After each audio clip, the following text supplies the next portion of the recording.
We gotta make this quick, girl. Alita might not mind you sneaking about here. But me, I'm not on her favorite list. I won't be long. I just need to say goodbye. What'd you see in him anyway? Of all the other flyboys, why him? He wasn't always like that. There was a time before the Great War, before we lost Skyfire. Wishful thinking, I suppose. It wasn't the same after the war started. But I felt it was my duty to make sure he wasn't slagged for shooting off his mouth. Looks like I failed miserably. He was responsible for his own decisions, girl, not you. But ultimately it was Megatron who put those damn ideas in his head. Megatron used Skyfire's disappearance and Starscream's depression to warp him to that. Girl, listen to me. Starscream had to allow Megatron to do that to him. He's just as much at fault as Megatron. You weren't responsible for his actions no more than he was responsible for yours.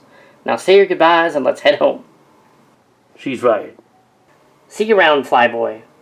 I will avenge you, I promise, for what Megatron did to your spark and what Galvatron did to your shell.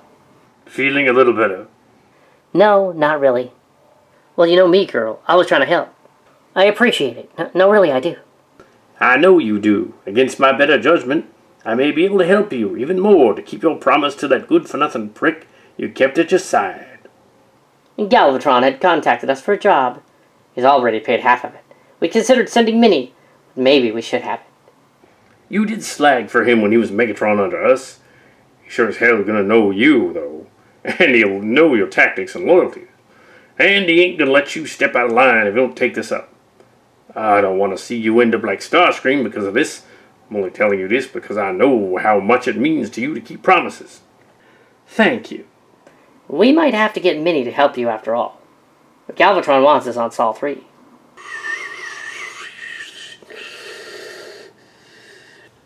Time has no meaning when you're dead, as I soon found out. Everything seems to be in slow motion or played back at insanely high speed.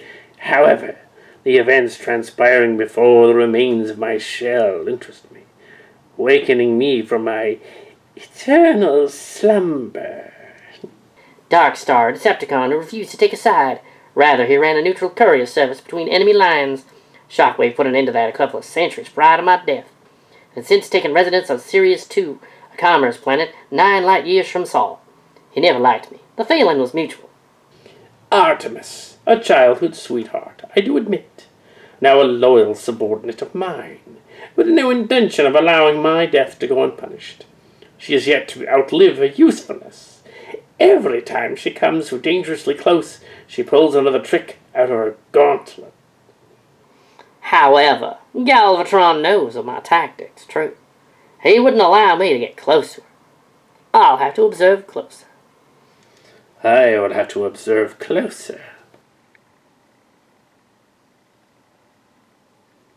There you are. Then we saw. Good job, kid.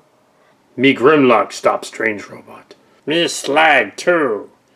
Optimus Prime, successor of Artemis, successor of you. Give it up, Ross Macabre. You're outnumbered. Do you truly think I would give up so easily? You must know I'm not a typical Deceptibot. In all my years, why Grimlock stopped Slag. She not ordinary Deceptibot. Oh, what you mean? Skids, follow her. Right away, Cup. We're gonna need backup at the Sirius space bridge fast. Speedy little vixen, isn't she? Yes, and she was an Autobot.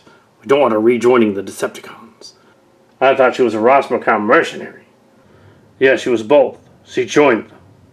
They must have let Springer and RC to have a look. And also Road Rage is with her. They both could join up with the Decepticons. Her weakness was upgrading. That's why I didn't recognize her to begin with. She's constantly upgrading herself. I lost track of her. Well, she can't get off this rock any more than we can. Until Skylinks is back, we will have to fight her. She'll be heading for the starport. We should go there.